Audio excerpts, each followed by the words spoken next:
and you can actually rotate your layers. If you hit T, it'll bring up the opacity. And opacity is pretty much how transparent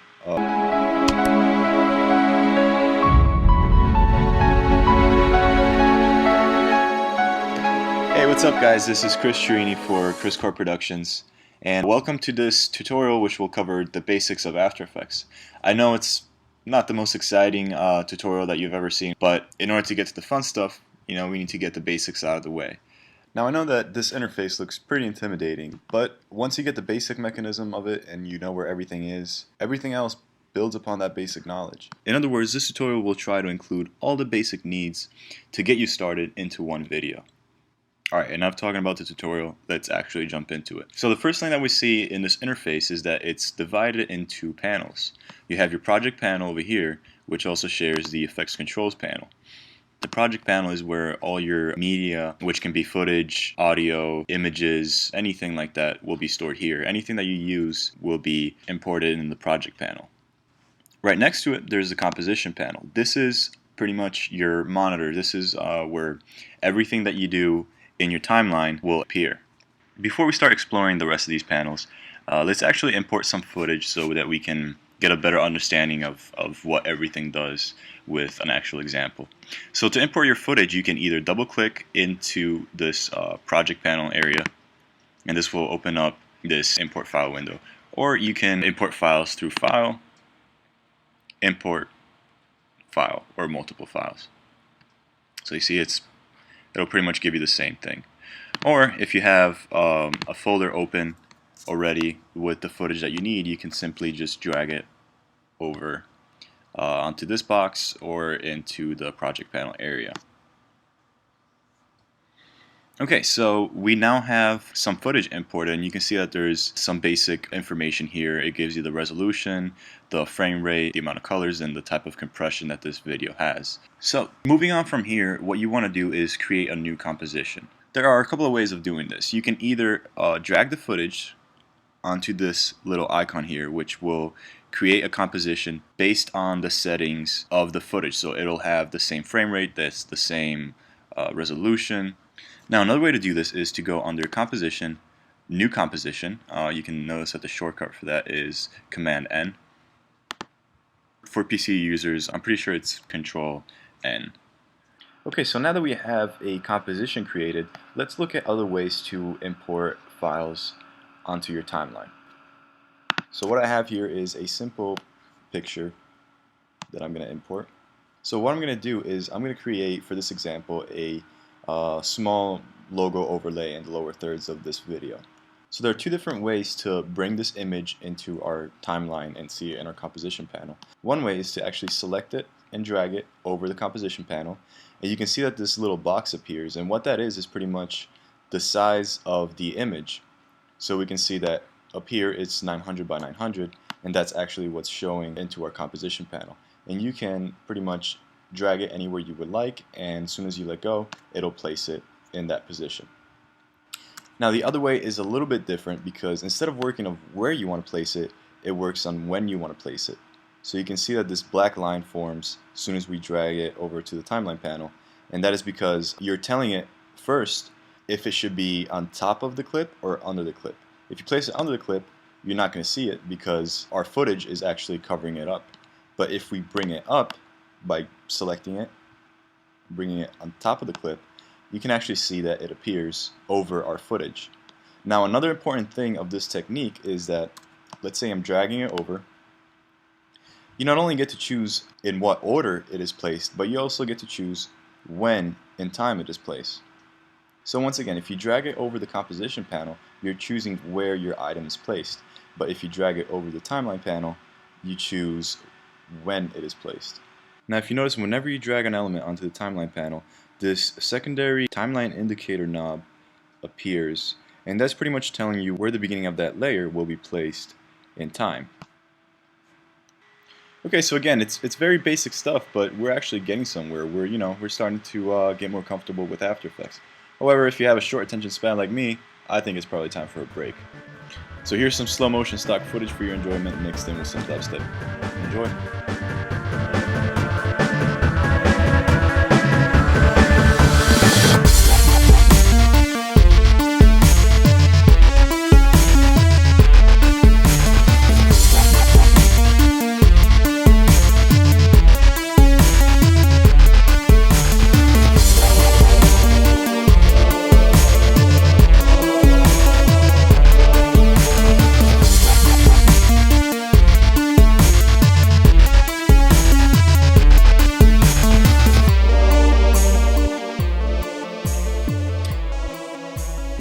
Alright, I feel much better. So let's get back to work. So once again, what we were trying to do in this example is to create a lower thirds looking logo overlay. Instead of having the logo appear over here, I'm just going to drag it back to the beginning so that we immediately see it. And the next thing we got to do is pretty much scale it down and position it down at the bottom. So there's a couple of ways to do this, like most things in After Effects. One is to shrink it or resize it or stretch it with these little points on the edges of the picture. Or you can click one of those points and hold Shift, and that will uniformly scale the element. Another way to scale layers is to select them and hit S on your keyboard. That will bring up the scale property of that layer. So over here you can see that we can click and just drag it in and out. Or if you want, you can select it and type in the value that you would like. Alright, so let's scale it down to what we want. So I'd say that's pretty good. And we want to position it down here. So all you gotta do is just click the layer and drag it over.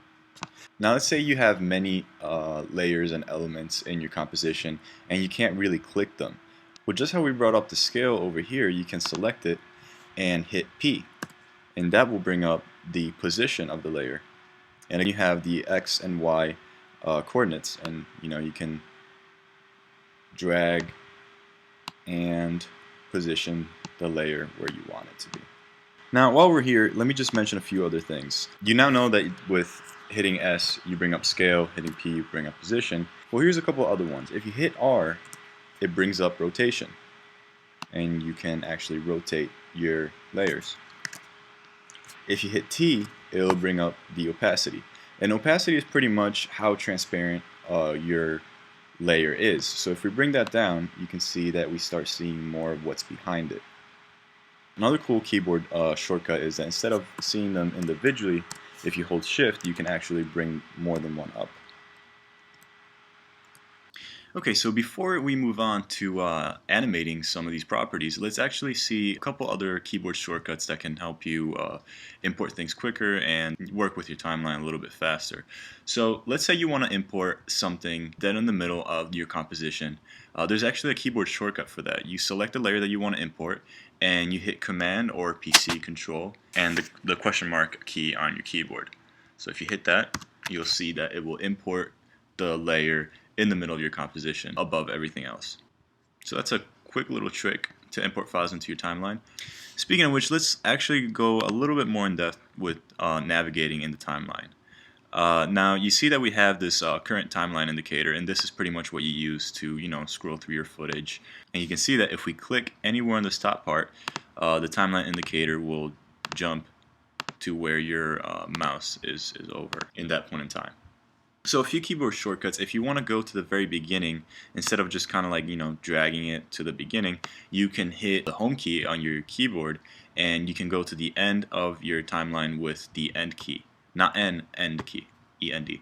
You can also navigate frame by frame by hitting page up and page down, or you can actually jump 10 frames at a time by holding Shift while you're holding either page up or page down. Just to wrap up the basics of the timeline, let's also look at this area right here. You can notice that these icons over here look like eyes, and that's because if you click on them, it actually shuts that layer off, so it makes it not visible. And you can turn it back on whenever you want. This is a pretty useful feature, when you're working with multiple stuff, or if you're trying something out and you don't really want to delete it, you can just shut it off momentarily and then bring it back. Another thing that you can do is also solo a layer. So let's say I want to focus on this and really work on it, or color correct it, or do whatever I want. I can really focus on this single element by soloing it. You can also solo multiple elements.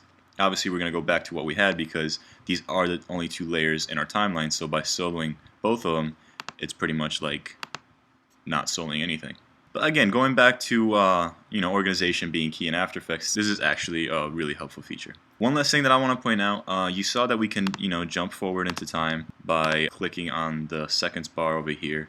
Another way to do this, to be actually more specific, you can click this time code, these time code numbers over here. By the way, these represents frame, seconds, minutes, and hours. So you can actually click on this and you can jump forward to whatever specific time you would like.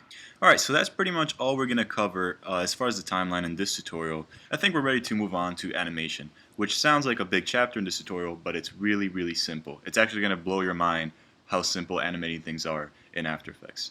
There are 3 simple steps that can be applied to pretty much anything that you want to animate in After Effects. Whether it's the position, scale, rotation of the layer, or any effect properties attached to the layer, it's really, really simple. So as an example, we're just going to create a simple position animation for this layer, just going from this part of the screen to this part of the screen. Something really simple.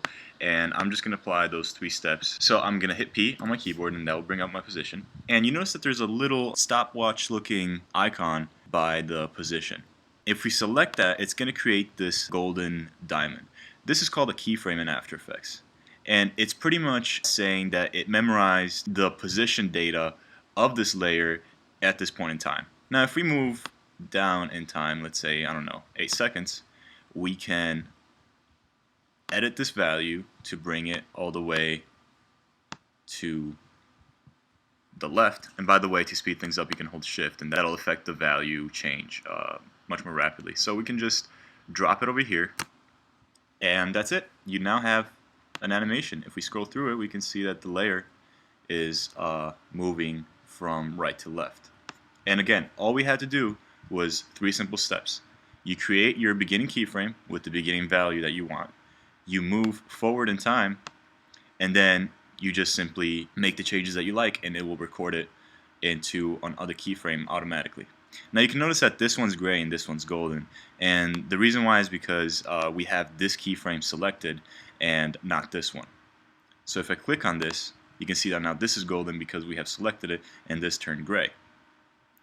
Now this is useful because you can actually drag these keyframes out in time, and you can see that it's actually affecting our animation. What that does is pretty much it's stretching the amount of time that it takes for this layer to get from this position to this ending position.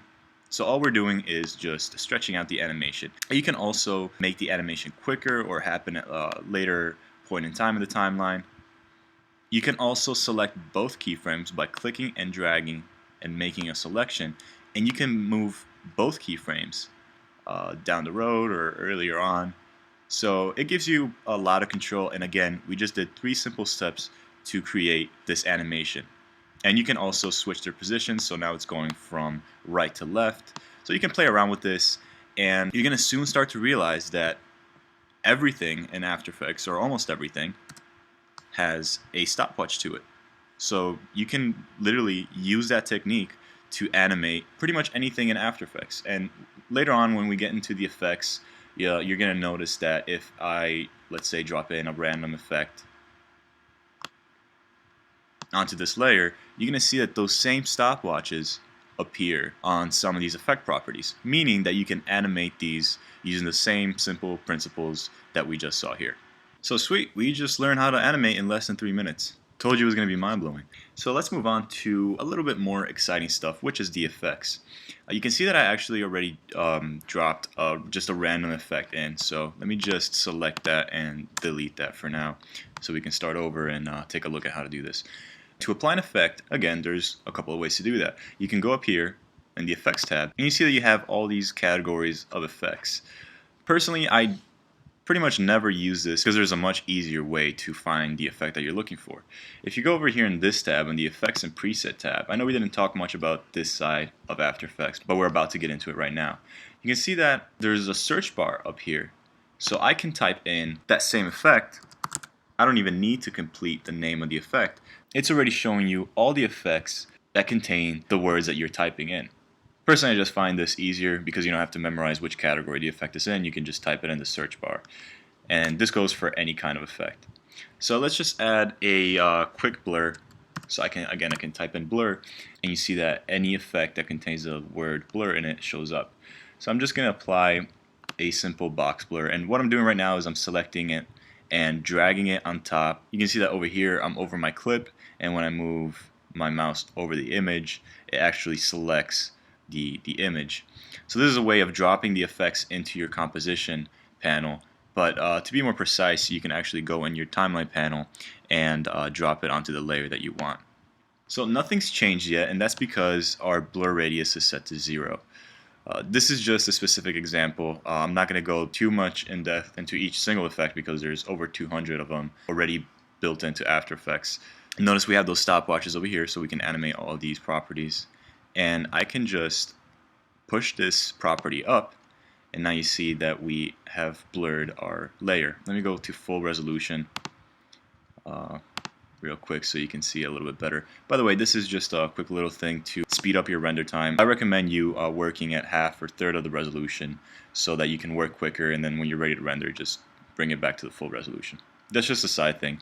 But anyways, you see that we now have affected our layer with this blur effect. If we want to shut off this effect momentarily, just like how we would shut off this layer, we can actually see that there is this little FX icon by the name of the effect. If we hit that, it'll shut off the effect.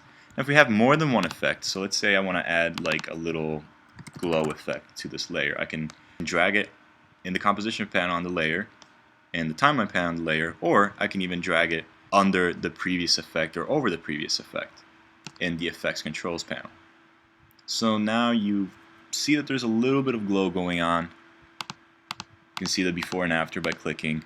I'm not going to change any of these properties because it's not about the individual effects, it's just how to apply them to layers. So now you have two effects applied on that layer. So to see the before and after without any effect, instead of hitting each effect icon to disable them, you can actually hit this similar icon in the timeline panel, and that will automatically shut off both of these effects or any of the effects that you have applied to that layer. Alright, so to wrap things up as far as the effects, we now know that we can look up effects under certain categories on the Effects tab, or just simply type them in the Effects and Presets tab over here. And again, to see all the categories back again, you can just exit out what you searched and they will all automatically come back up. Before we move on, let me just show you another way to apply an effect. If we select a layer and we look up the effect that we want, you can simply, with the layer selected, double click it, and it will apply that effect to the layer selected. Alright, so my time to torture you guys is almost up. Let me just include a couple other things such as creating text layers and solids and masks. Let me try to do that in less than 2 minutes so I don't have to hold you up. A simple way to create text is hitting this text icon over here and clicking your composition, and that creates a text layer, and you can type in anything that you would like. To change the color, you can double click it to select it, and you can change the color over here to whatever you would like. You can change the font here, the size, and you can just play around with these settings and see what they do. But this is just a basic idea on how to create a text layer. And if you want to animate a text just like with any other layer, you can bring up the position, the scale, the rotation, and you can keyframe those values to create animations that you like. Now next up is creating a solid. A solid is pretty much a layer of color. So let me just import a solid by right-clicking into the timeline panel over here, going under New. You can see that I can generate a text this way as well, but I'm going to click solid. I can pick the color of my solid over here. I'm going to pick a black solid, hit OK, and you can change the width and height of the solid, or you can just simply say make comp size and hit OK. So now as you can see, we have a completely black solid. What I'm going to do here is apply a circular mask to create a vignette effect. So I'm going to go over here to this shape. Right now it's a rectangle, but we want a circle, so I'm just going to select that. And you can just drag it out this way, and that creates a mask. Or if you want a precise shape, you can hold Shift, and that'll create a perfect circle. Or just to make a quick vignette, you can just double click the shape, and it'll just generate this type of shape with the points touching the end of the composition. So right now the problem is that if we want to create a vignette, the black needs to be on the outside and not on the inside. So a simple way to do this is, if you go under this mask property, you see that it's set to add. If you click that, there's a list that appears, and you can play around with these to see what they do, but right now all we need is subtract. And now you see that we have blackness on the outside of the shape and not on the inside. This doesn't really look like a vignette. If we deselect it, we just see that it's pretty much just a hole in a black solid. So to create a vignette effect, I will select a layer and hit F on my keyboard. That will bring up the mask feather property, and I can punch that up, and you can see that it's kind of like blurring out the edges. It's feathering them. And you can push this as crazy as you want. You can also animate it like anything else. if you want to apply a custom mask instead of having to do a shape, as it's used in some cases to rotoscope, you can right next to it select the pen tool. And now you can just pretty much create any shape that you want. Alright, so let's get rid of that. Simply select the mask and hit delete, and that will just delete that. So another cool thing that we can do is animate the shape of this mask, just like with any mask shape and with the pen tool. So what I'm going to do is I'm going to select the layer where the mask is applied, hit MM on the keyboard, so M twice, and that'll bring up all the properties for that mask. You can see that we have a property named mask path. If you stopwatch that and move forward in time, you can actually change the shape. Notice we have a keyframe now. You can change the shape of the mask to whatever you would like. And now you have another keyframe generated here. So from here all the way to here, the mask, you can see it actually shrinks. Alright, that's it. We're done. I'm glad you can make it all the way to the end. I'm glad you survived. I know there's a lot of stuff that got jammed into your head right now, but hopefully this will give you a pretty good start into using After Effects. And again, the key here is to really experiment, play around with all these effects, get familiar with the interface, watch more tutorials, and just keep working your way up to more advanced tutorials. I know I'm going a little bit over time, but I'm gonna ramble a little bit more and give you some useful links of other tutorials that have helped me a lot in the beginning, and that hopefully will help you as well. Okay, so the first website that I really recommend you look at is Video Copilot. You may have heard of it by now. They have great products, great tutorials. They actually also have a basic training section. So you can see that there's a breakdown of pretty much some of the things that we talked about, but it goes really in depth. So I really recommend you dig a little bit deeper into all of these videos. The second website is Adobe TV. It's a great source overall, and it has tons of great tutorials. You can select the product that you want to learn. Also, if you have time, check out my SoundCloud. I just made this. I mostly make dubstep. You heard some of it during this tutorial, but yeah, if you have time, really would appreciate that. And let me just give a quick shout out to all the people that commented on my last tutorial as promised. Again, really feedback and comments and subscribing and all that really helps out a lot. I know people say that a lot, but it's because it really does. I'm really focusing a lot on YouTube and building a community and really trying to help you guys out. So if you could subscribe and like and share it, that would really be appreciated. Anyways, I hope you enjoyed this tutorial, and hopefully it has given you a better understanding of After Effects and you can actually start playing around with it a little bit. Once again, my name is Chris Trini for Chris Core Productions. Thank you so much for watching, and I'll see you next time.